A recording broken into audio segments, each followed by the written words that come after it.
नमस्कार, सभी का स्वागत अभिनंदन लक्ष्य क्लासेस के ऑनलाइन प्लेटफॉर्म पर और 15 मिनट शो में मैं नागविंदर सिंह राणावत आप सभी का स्वागत अभिनंदन करता हूं। और जैसा कि आपको दिख रहा है, आज हम चर्चा करने वाले हैं अब तक जितने भी हमारे संविधान संशोधन हुए हैं, संविधान में अब तक जितने भी हमने बदलाव किए हैं उनको लेकर, उन सभी संविधान संशोधन में जो बदलाव हुए उनके बारे में आज हम चर्चा करने वाले हैं, वो भी क्विक रिवीजन के तौर पर 15 मिनट में।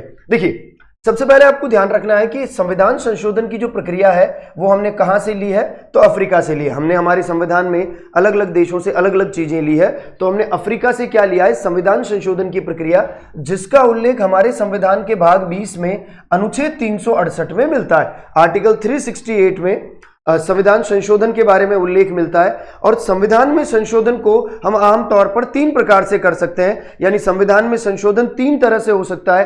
कैसे? तो देखो, एक तो हम संविधान में संशोधन क्यों करते हैं, अगर कुछ हमें ऐड करना हो तो, ठीक है, या फिर अगर हमें कुछ हटाना हो तो, और या फिर मान लीजिए पहले से कोई बात लिखी हुई है और उसमें हमें बदलाव करना है तो।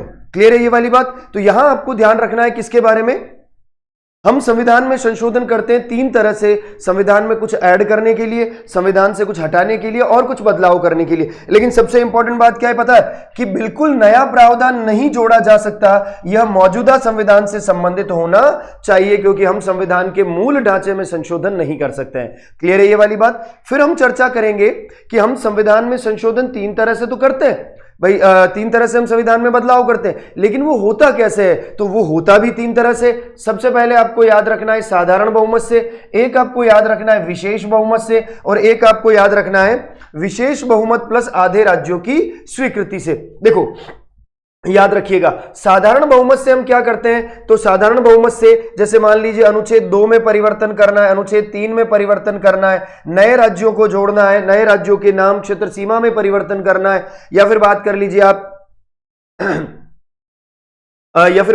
आप विधान परिषद का सृजन करना है, तो उन सभी के बारे में हम क्या करते हैं, साधारण बहुमत से हम संविधान संशोधन करते हैं। और विशेष बहुमत से हम संविधान संशोधन करते हैं जब, याद रखिएगा, मौलिक अधिकारों को लेकर हमें कुछ काम करना हो, या फिर डीपीएसपी को लेकर हमें कुछ काम करना हो तो। और इसका मतलब होता है, विशेष बहुमत का मतलब होता है कुल सदस्यों का बहुमत प्लस उपस्थित व मत देने वालों का 2/3। और साथ ही साथ जो हमारी संघीय व्यवस्था से संबंधित है, वहां पर विशेष बहुमत के साथ साथ हम आधे राज्यों की स्वीकृति भी लेते हैं। यानी विशेष बहुमत तो चाहिए, उसके साथ साथ आधे राज्यों की हमें क्या चाहिए, तो याद रखना, हमें आधे राज्यों की स्वीकृति चाहिए, कम से कम आधे राज्यों की क्या चाहिए, स्वीकृति। जैसे भारत में राज्य कितने हैं, तो याद रखना 28 है, तो हमें कितने राज्यों की स्वीकृति चाहिए, 15 राज्यों की स्वीकृति चाहिए, यानी आधे से अधिक राज्यों की हमें स्वीकृति चाहिए। तो 3 प्रकार से हम संविधान में संशोधन करते हैं। अब हम बात करते हैं कौन कौन से प्रमुख संविधान संशोधन है जहां से परीक्षा में प्रश्न बनते हैं। तो सबसे पहले याद रखना, पहला संविधान संशोधन 1951, और इससे हमने क्या किया, हमारे संविधान में 9वीं अनुसूची जोड़ी है। और ये 9वीं अनुसूची किसके बारे में है, तो याद रखना, ये 9वीं अनुसूची है भूमि सुधार व भूमि अधिग्रहण के बारे में। ये 9वीं अनुसूची है भूमि सुधार व भूमि अधिग्रहण के बारे में, भूमि सुधार करना और भूमि अधिग्रहण करना। साथ ही साथ हमने 15(4) और 16(4) जोड़ा है, यानी हमने आरक्षण को लेकर जो प्रावधान थे वो आरक्षण को लेकर हमने प्रावधान जोड़े, अनुच्छेद 19 को सशक्त बनाया है। और साथ ही साथ हमने अनुच्छेद 31 जो था, उस 31 में हमने 2 क्लॉज जोड़े हैं, ए और बी। क्लियर है? फिर देखो, दूसरे संविधान संशोधन के तहत हमने लोकसभा की सीटें कितनी तय की, 500 तय की। तीसरा संविधान संशोधन 1954 है, इसमें खाद्य पदार्थ, पशु चारा, कच्चा कपास, जूट, इन पर केंद्र का नियंत्रण जो है वो स्थापित होगा। इसको लेकर हमने तीसरा संविधान संशोधन किया। अब ये 2 नहीं भी पढ़ेंगे तो काम चल जाएगा, पहला याद रखना है, ठीक है। और याद रखना है 5वां, राज्य की सीमा में परिवर्तन पर राज्यों के लिए राष्ट्रपति के लिए समय सीमा निर्धारित करने की शक्ति। यानी जब भी ऐसा होता है कि राज्य की सीमा में परिवर्तन करना होता है, वो संविधान संशोधन जब राष्ट्रपति के पास जाता है तो उसके लिए राष्ट्रपति को निर्णय लेने के लिए एक समय सीमा जो है वो निर्धारित की गई है, 5वां संविधान संशोधन। और सबसे इंपॉर्टेंट है कौन सा, 7वां संविधान संशोधन, जो क्या कहता है, राज्य पुनर्गठन अधिनियम के बारे में बात करता है। और यहां पर याद रखना, जो 4 श्रेणियां हुआ करती थी हमारे, ए, बी, सी और डी, उनको हमने खत्म कर दिया और वहां पर हमने 2 कैटेगरी बनाई, एक तो राज्य बना दिया और एक केंद्र शासित प्रदेश बना दिए। राज्यों की संख्या हमने क्या कर दी, 14, और केंद्र शासित प्रदेशों की संख्या कर दी 6। और याद रखना, एक व्यवस्था और की कि प्रत्येक राज्य का एक राज्यपाल होगा, ऐसी व्यवस्था थी, उसकी जगह कर दिया हमने क्या, कि याद रखना 2 या अधिक राज्यों के लिए राज्यपाल बन सकता है। फिर याद रखना, एक व्यक्ति 2 या अधिक राज्यों का राज्यपाल बन सकता है। फिर देखो, हमने व्यवस्था की कि कॉमन हाई कोर्ट जो है वो हो सकता है, 2 या अधिक राज्यों का एक हाई कोर्ट जो है वो हो सकता है, और ये वाला प्रावधान भी हमने 7वें संविधान संशोधन के द्वारा ऐड किया। फिर देखो 8वां संविधान संशोधन, तो अनुसूचित जाति और एंग्लो इंडियन के आरक्षण को अनुच्छेद 333 और 334 को 1960 से 10 वर्षों के लिए बढ़ा दिया गया। एक्चुअली पहले 1950 से 1960 था, फिर 1960 से बढ़ा करके 1970 कर दिया। फिर देखो 9वां संविधान संशोधन, जिन जिनको मैं राइट मार्क कर रहा हूं वो याद रखने। 9वां संविधान संशोधन, बेरूबाड़ी क्षेत्र पूर्वी पाकिस्तान को जो अब बांग्लादेश में है उसे सौंप दिया गया। एक्चुअली पहले ऐसा था, एक नेहरू और नून समझौता हुआ, आपको याद रखना है क्या नाम है, तो याद रखिएगा नेहरू नून समझौता हुआ। और ये जो नेहरू नून समझौता है, इस नेहरू नून समझौते के तहत हमने अपना कुछ क्षेत्र ये बेरूबाड़ी वाला पाकिस्तान को दे दिया। तो बाद में पश्चिमी बंगाल सुप्रीम कोर्ट में गया, विवाद हुआ, तब सुप्रीम कोर्ट ने निर्णय दिया कि ऐसे केंद्र सरकार कोई अपना क्षेत्र किसी दूसरे देश को नहीं दे सकती, उसके लिए संविधान में संशोधन करना होता है। और हमने कौन सा संशोधन किया? 9वां, और हमने बेरूबाड़ी क्षेत्र किसको दे दिया?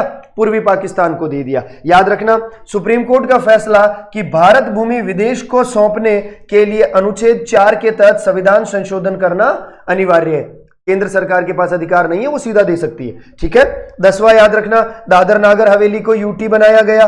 12वें में याद रखना, गोवा दमन दीव को भारत में शामिल किया गया और यूटी बनाया गया, पहले नहीं हुआ करते थे, है ना। 13वें में याद रखना, नागालैंड को विशेष प्रावधान के तहत राज्य का दर्जा दिया गया, ये खूब सारी बार पूछा जाता है। 14वें में याद रखना है कि पौंडुचेरी को यूटी का दर्जा दिया गया। किसको?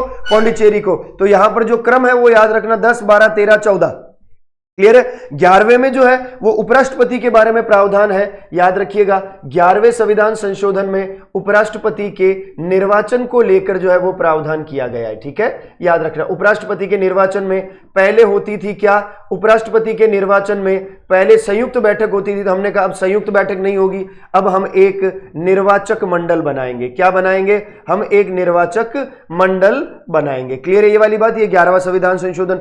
12वें से गोवा दमन दीव, नागालैंड, पुडुचेरी। फिर देखो 15वां संविधान संशोधन इंपॉर्टेंट है हमारे लिए, क्योंकि इसमें हाईकोर्ट के जजों की जो रिटायरमेंट की उम्र है उसे 60 से बढ़ा करके कितनी करी? 62 करी। यानी हाईकोर्ट के जो जज हैं अब वो रिटायर कितने साल की उम्र में होंगे? 62 वर्ष की उम्र में होंगे। तो 15वां संविधान संशोधन से हमने इनकी उम्र को बढ़ा करके कितना कर दिया? 62 वर्ष। फिर देखो ये देखिए, ये मैं बता ही चुका हूं आपको। फिर आगे देखिए, उसके बाद 70वें संविधान संशोधन से अनुसूची 9 का दायरा बढ़ाया गया और केरल व मद्रास भूमि सुधार को संरक्षण दिया गया। और ऐसा क्यों? क्योंकि सज्जन सिंह बनाम राजस्थान वाला जब मामला हुआ तब सुप्रीम कोर्ट ने यह कहा कि ऐसे सरकार जो है अपनी इच्छा से निर्णय नहीं ले सकती। ये प्रावधान अनुसूची 9 में डाल दिए गए उसके बाद। ठीक है। अनुच्छेद 19 याद रखना, चुनावों 19वां संविधान संशोधन, चुनावों के विवादों के निपटारे की शक्ति चुनाव आयोग से लेकर हाई कोर्ट को दे दी गई। याद रखिएगा, सबसे इंपॉर्टेंट बात है यहां पर, आपको एक बहुत इंपॉर्टेंट और काम की बात याद रखनी है कि इलेक्शन चुनाव में जो विवाद होते थे उन विवादों के निपटारे की शक्ति पहले चुनाव निर्वाचन आयोग के पास थी, वो लेकर के हाई कोर्ट को दे दी गई 19वें संविधान संशोधन के द्वारा। एक थोड़ा सा ये 18वां संविधान संशोधन भी याद रख लेना कि हमने कुछ अलग अलग क्षेत्र बनाए, जैसे पंजाब बना, हरियाणा बना, हिमाचल प्रदेश बना और चंडीगढ़ बना। ठीक है। कभी स्टेट रीऑर्गेनाइजेशन एक्ट के बारे में बात करते हैं तब थोड़ी सी चीजें हमें और बढ़िया तरीके से याद रखनी है, किस संविधान संशोधन के द्वारा कौन कौन सी चीजें डेवलप हुई। देखो 21वें संविधान संशोधन के द्वारा हमने क्या किया? तो याद रखना, हमने सिंधी को 15वीं भाषा के तौर पर शामिल किया और 8वीं अनुसूची में पहले 14 भाषाएं थी और सिंधी के जुड़ने से भाषा हो गई 15। क्लियर है? याद रखिएगा। तो 21वें संविधान संशोधन के द्वारा हमने सिंधी को जोड़ा। 22वें संविधान संशोधन के द्वारा हमने क्या किया? तो याद रखना, मेघालय असम से अलग हुआ और याद रखना उसके बाद मणिपुर और त्रिपुरा के साथ पूर्ण राज्य बन गया। फिर हम बात करेंगे किसके बारे में? 26वां संविधान संशोधन, है ना। यहां पर एक संविधान संशोधन और है जो हमको यहां याद रखना है, 24वां संविधान संशोधन वर्ष 1971। और याद रखना इसके तहत ये संशोधन किया गया कि अगर कोई बिल संविधान संशोधन का है, याद रखिएगा, संविधान संशोधन विधेयक है, तो याद रखना उस पर राष्ट्रपति को हस्ताक्षर करना अनिवार्य है। इसको हस्ताक्षर करना, तो याद रखना राष्ट्रपति को हस्ताक्षर करना अनिवार्य है। राष्ट्रपति को हस्ताक्षर करना क्या है? तो राष्ट्रपति को हस्ताक्षर करना अनिवार्य है। ये वाला प्रावधान जोड़ा गया 24वें संविधान संशोधन 1971 के द्वारा।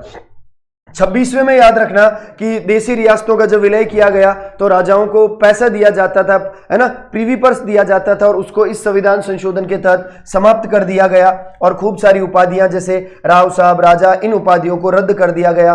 परिवर्तन होता है 291 में, 362 में और 362A में। कुछ परिवर्तन आपको 366 की परिभाषा में भी देखने को मिलेंगे। वहीं पर मैं बात करूं 33वां संविधान संशोधन, और इसमें क्या हुआ? एमपी व एमएलए के दबाव में दिए गए इस्तीफे को नामंजूर करने की शक्ति स्पीकर व सभापति को दे दी गई कि अगर कोई अध्यक्ष है या सभापति है किसी के दबाव में अगर कोई त्यागपत्र देता है तो एमपी व सभापति उसे अस्वीकार कर सकता है, और यह अधिकार 33वें संविधान संशोधन के द्वारा दिया। 35वां याद रखना, दो है यहां पर, 35 और 36। 35वें संविधान संशोधन के तहत हमने सिक्किम को संयुक्त राज्य का दर्जा दिया, और याद रखना 36वें संविधान संशोधन के तहत हमने सिक्किम को पूर्ण राज्य का दर्जा दिया। किसका दर्जा दिया? तो याद रखना सिक्किम को पूर्ण राज्य का दर्जा दिया गया, और याद रखिएगा इसे भारत में जोड़ दिया गया। भारत में क्या कर दिया गया? भारत में शामिल कर दिया गया। कौन सा संविधान संशोधन किया हमने? 36वां संविधान संशोधन। 35वें के तहत तो सिक्किम को पूर्ण राज्य का दर्जा दिया, और 36वें के तहत हमने 35वें के तहत सहराज्य का दर्जा दिया, और 36वें से हमने इसे पूर्ण राज्य का दर्जा दे दिया। अब यहां दो संविधान संशोधन जो बहुत ज्यादा इंपॉर्टेंट है ना, और हमारे लिए काम के हैं कि आपातकाल के दौरान दो संविधान संशोधन जो है जिनको लेकर खूब सारी चीजें जो है वो बदली है। जैसे आपातकाल की घोषणा अनुच्छेद 352 के तहत की जाती थी, तो इन्होंने क्या कहा यहां पर कि राष्ट्रपति या राज्यपाल के आदेश पर ये लोग जब आपातकाल की घोषणा करते थे तो इन सभी को न्यायिक समीक्षा के दायरे से बाहर कर दिया गया। इन्होंने क्या किया?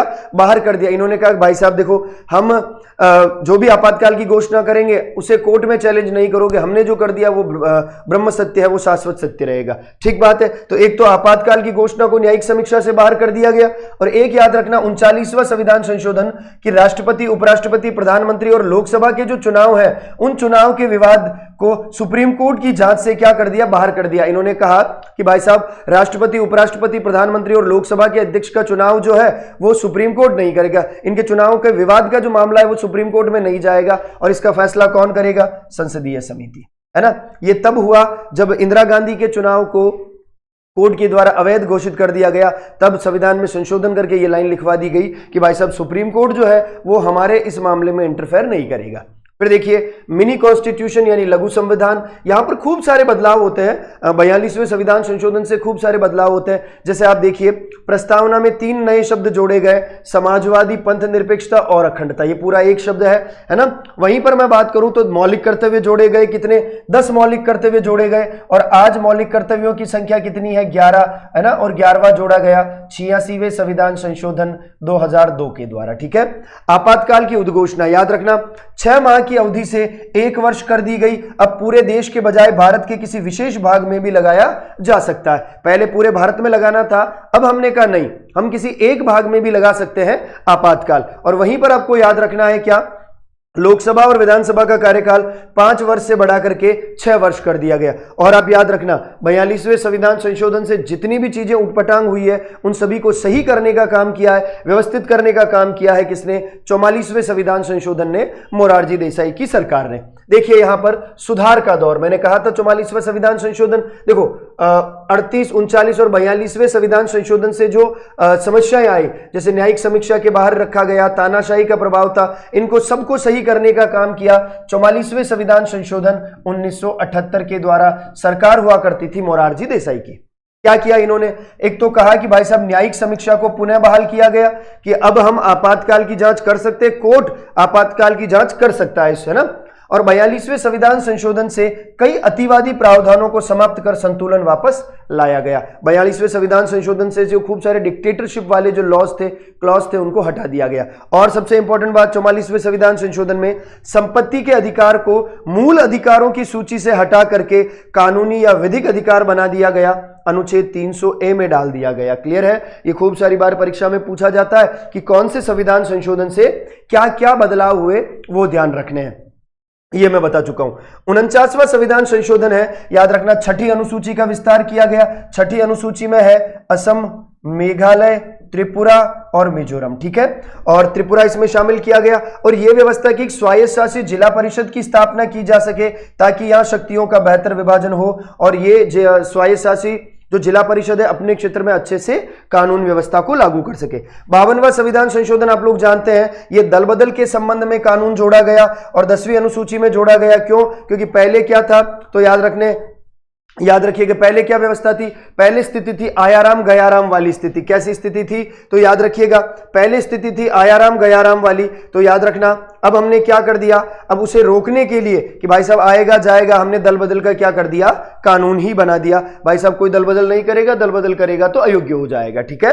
फिर देखो 53वें से हमने मिजोरम को पूर्ण राज्य का दर्जा दिया, 55 से अरुणाचल प्रदेश को दिया और 56 से हमने गोवा को पूर्ण राज्य का दर्जा दिया ऑपरेशन विजय के तहत। 1961 में मिला है, माफ करें 1961 में तो विलय किया, पूर्ण राज्य का दर्जा जो है वो हमने 1987 में दिया। फिर देखिए 61वां संविधान संशोधन, इसके तहत हमने क्या किया, जो मतदान की उम्र थी उसे 21 से घटा करके 18 किया गया, उम्र को घटा करके 18 किया गया। कभी डेट पूछ ले तो याद रखना 28 मार्च 1989 में किया है हमने, और वैसे ये संविधान संशोधन जो है 1988 का है, ठीक है।